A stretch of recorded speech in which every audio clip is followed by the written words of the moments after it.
French name, and it's difficult to say. When I came to the Philippines 15 years ago, I was an entrepreneur, so I opened a small store, basically a web design company.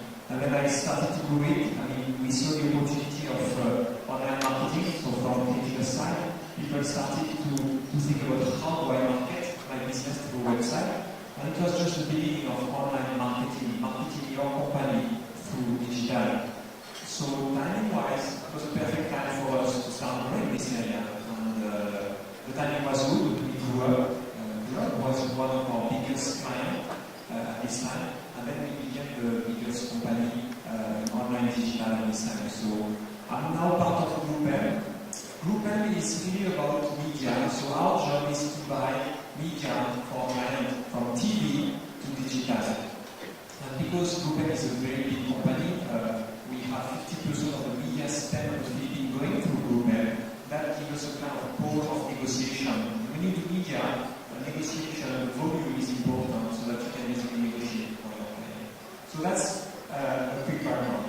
So my task today is about is to show you a big picture of where the Filipino consumer is online.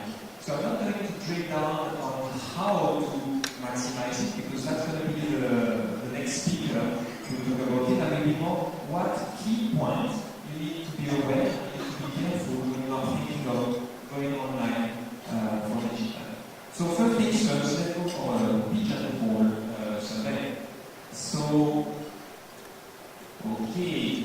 So the question is, it's a bit blurry, but it's basically what the first thing do you do when you wake up in the morning? So you have 2 minutes if you can take your phone, look at the final question in pigeonhole and start answering. So either you kiss your partner to say good morning, that's the first thing you do, or do you use your phone, turn on the alarm, check email, check Facebook, or do you turn on the television, or just go to the bathroom?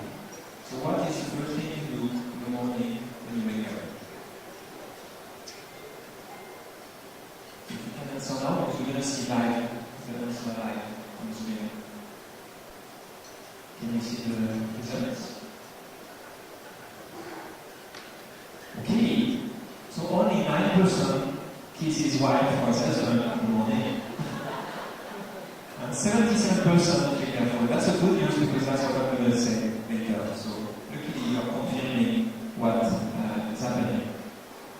Okay, let's go now to the meat of the presentation. We can go back to the slides. Okay, so digital. What do we mean by digital? So I won't put just this one to summarize where we are today. 108 million people in the Philippines and then 39 million internet users.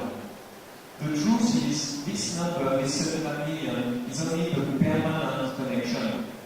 The truth is that we all know that a lot of people are using Wi-Fi, going to the mall, going to the prepaid plan. So 39 is very underestimated number. You've seen it on Google that were updated stats online. When you look at the 115 million, you have mobile phone penetration. Most of us have 1 or 2 cell phones. That's maybe to keep the one. And then 25 million smartphones in the Philippines. The truth is that we are one of the fastest growing countries in terms of smartphone adoption. Most of us, we change our feature phone to smartphone whenever you need to replace your phone. And now that we have more and more prepaid, we really use our smartphone to connect to the internet. And finally, 37 million Facebook users. That's why Facebook is always the key component of our strategy. At all levels, if it's a small SME client or big large client, Facebook is one of our key marketing points because you can touch more or less 90% of the market. Male-female, internet is now very democratized, a bit more female, 52%, 48% male, and still the younger segment is dominant. But you see that our segment, 35-44, is a strong one. Also, so now we can basically touch every type of segment. except the very old one. We can touch everyone through online. What's very interesting, and that will be the first focus of this presentation, we see that desktop, the red line, that's how we access the internet, and it's basically kind of flat. Mobile, the blue line, is starting to pick up a lot. It was only last year when we started to see 20 to 30% of traffic to our biggest client coming from mobile. Now we see almost 50% of the traffic coming from mobile for our client. And I think that some stats show that 60% of the worldwide traffic is now coming from mobile internet. So this is key, and that's why we're going to start talking more about mobile. I don't know how many of you knew this kind of phone. I used to have that when I was a kid. Now most of the young generation don't even know how you dial, turning the wheel. But basically that's how fast the evolution went. In like a few decades we went from very prehistoric phone to complete like computer in our pocket. I think a lot of you may know these pictures, but 2005, this is how a mass looked like. I think it's a mass report. This is how it looks like. 2030, that's how it looks like. We all feel there is something key changing in our behavior. So I could give you hundreds of numbers about mobile, how everything is going. I'm not going to do that because it's going to be boring. What is really matter is not number anymore. It's more what's happening to us. And the question of the poll was about what do you do when you wake up. The first thing 77% of us do is checking phone, checking Facebook, checking email, checking if someone texts you through the night. That's the first thing we do in the morning, even before hello dear, how are you?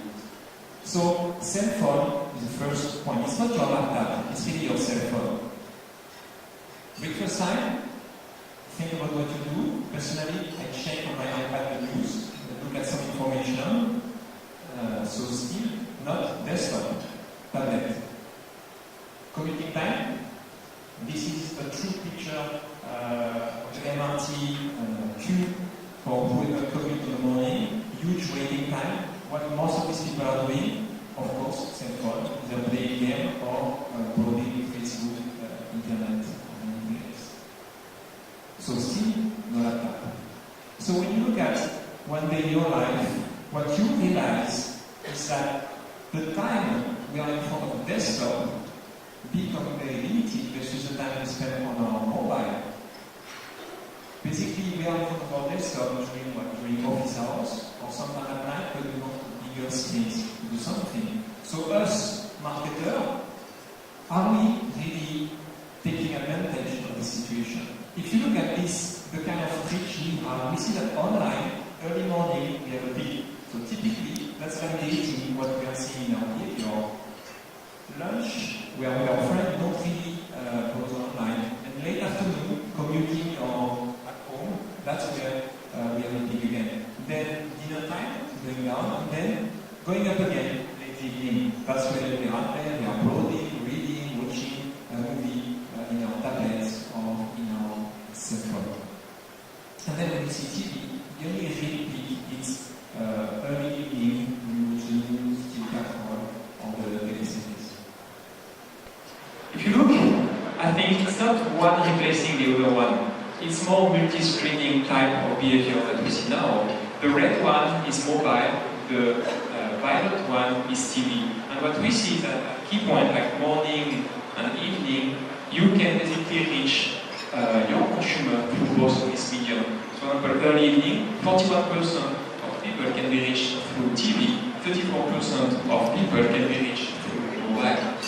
So in terms of opportunity, before it was only TV, as SME, it might not be possible for you to invest millions in a TV spots, because if you do it one time, it won't be useful, you need to do it repeatedly. So TV is a big investment. Now, you can invest online for a much cost-efficient way.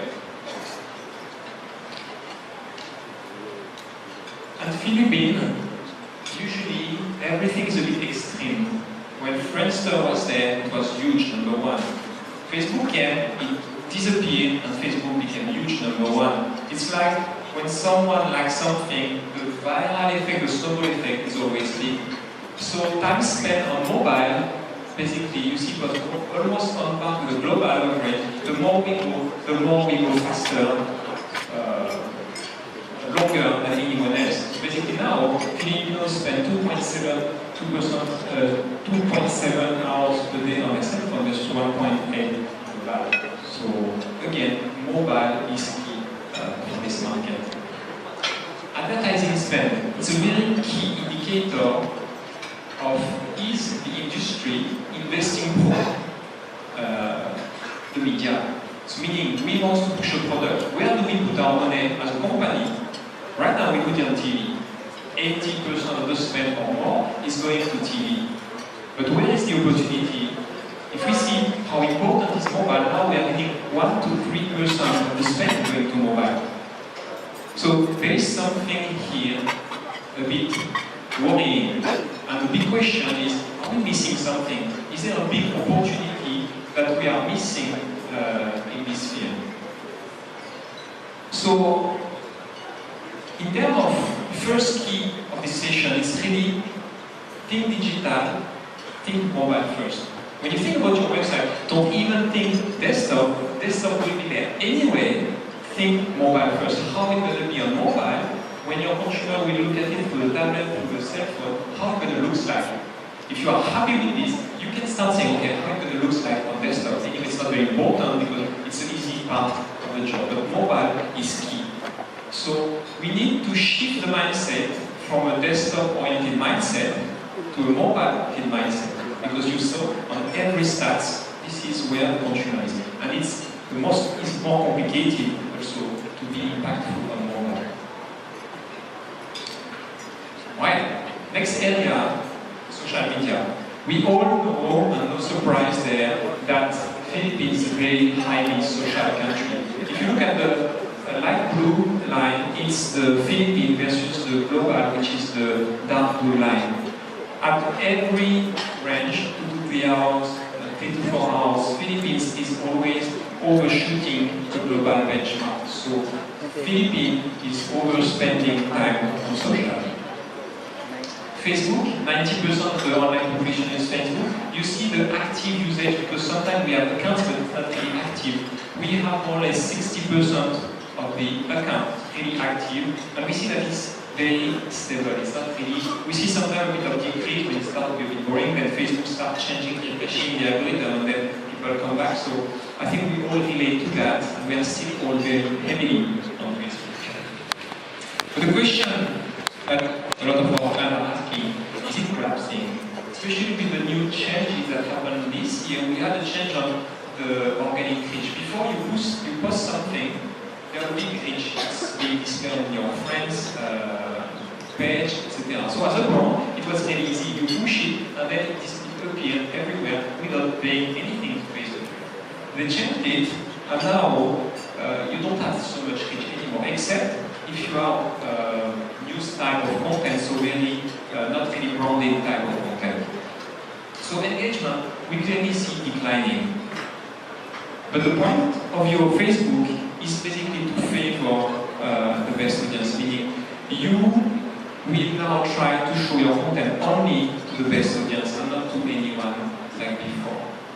In terms of content, we see that some content got more traction than others. If you look at the video, we will talk a bit more about video later. Video is 8.7% of engagement. That's always the most engaging content. Right now, Facebook Philippines is not very video focused. If you go to Singapore, you open your Facebook, you might see your feed full of video. And today, you go to Facebook, you see a lot of articles. The most exciting things, the most, etc. So a lot of articles, but mostly 90% article-based, because of our bandwidth. When the bandwidth is going to improve and Facebook is going to start shifting to a video type of content, you're going to have more and more video content happening on Facebook. So we need to consider that in terms of pushing message. Video is always more impactful.